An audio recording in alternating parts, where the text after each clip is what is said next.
बादल और अक्षय रात के वक्त आज ही चालू हुए नए 5 किलोमीटर लंबे फ्लाईओवर से घर लौट रहे थे। तकरीबन 11:30 बजे थे रात के। शहर की सड़कें खाली ही थी। इक्का दुक्का गाड़ियां जो रात को दिख जाती हैं वो भी नहीं थी, लिहाजा इनकी गाड़ी कुछ ज्यादा ही तेज चल रही थी।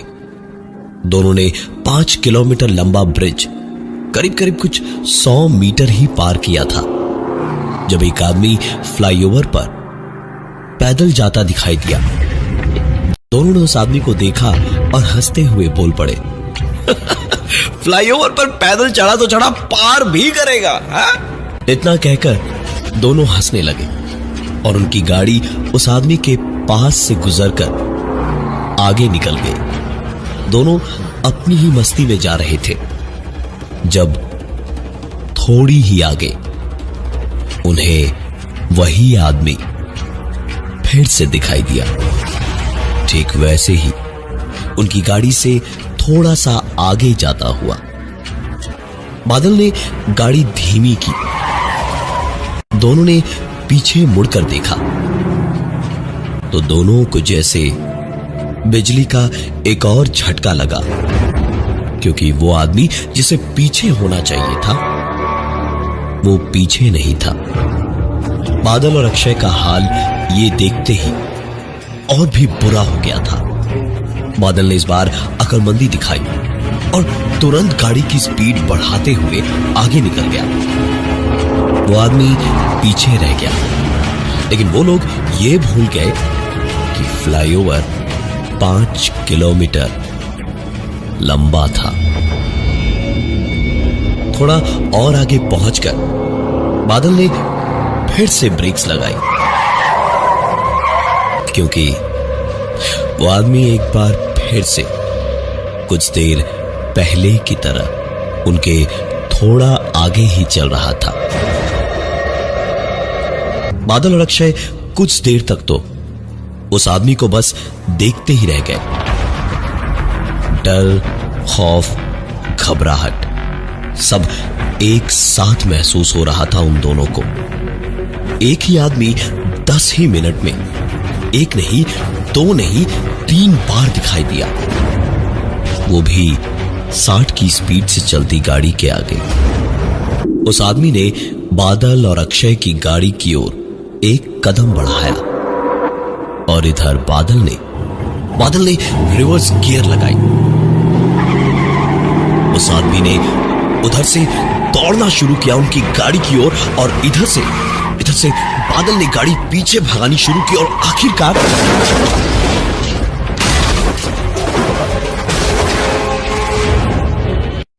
डिवाइडर के खंभे पर जाकर बादल की गाड़ी टकरा गई। चोटें दोनों को काफी आई थी और बादल और अक्षय दोनों ने गाड़ी की खिड़की में से देखा।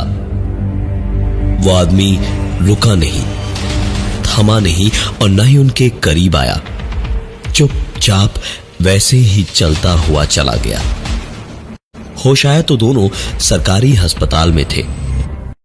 वहां के स्टाफ ने पुलिस को स्टेटमेंट लेने को बुलाया तो बादल और अक्षय के बयान सुनकर पुलिस वाले उल्टे उन्हीं पर भड़क उठे कि जरूर उन्होंने शराब पीकर गाड़ी चलाई होगी या कुछ कहीं गड़बड़ करके भागे होंगे, जो लापरवाही में खंभे से लड़ गए।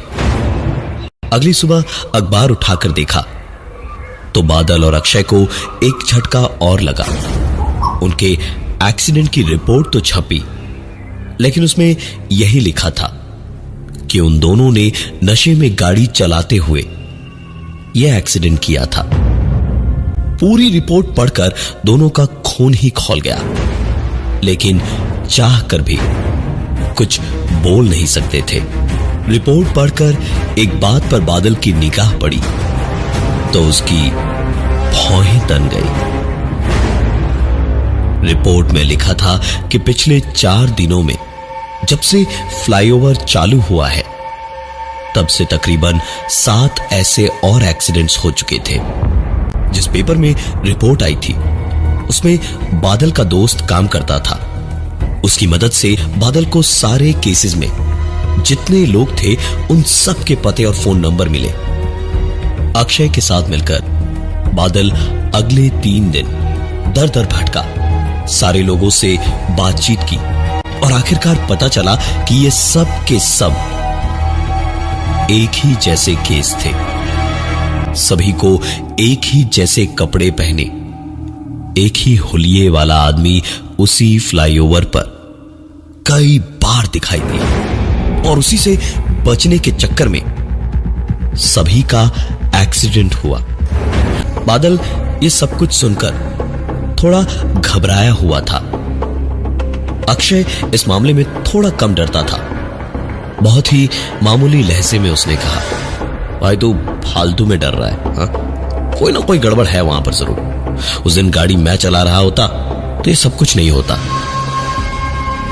बादल को काफी मनाकर समझाकर अक्षय उसे लेकर रात को वापस फ्लाईओवर पर पहुंचा।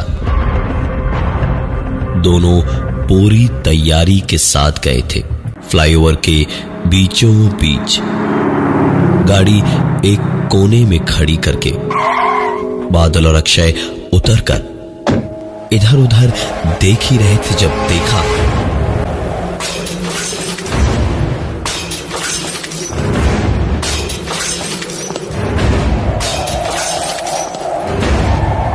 एक के बाद एक उनकी तरफ आते स्ट्रीट लैंप्स के बल्ब अचानक से ही फटने लगे। अक्षय और बादल को इस वक्त काटो तो खून की एक बूंद न निकलती बदन से। फूटती हुई लाइट्स रुकने का नाम नहीं ले रही थी और अब बादल और अक्षय को पार करके आगे की लाइट्स भी फूटती जा रही थी। तकरीबन 5 और लाइट्स के बाद अक्षय को एक परछाई दिखाई दी जो धीमे धीमे चलती हुई जा रही थी और उसके पोल के पास पहुंचते ही लाइट्स अपने आप फूट रही थी। दोनों ने अपने अपने कैमरा ठीक किए और उस परछाई की ओर भागे जो वैसे ही काफी दूर पर थी। दोनों भागते गए उसकी ओर और थोड़े पास पहुंचकर दोनों के कदम ठिठक गए।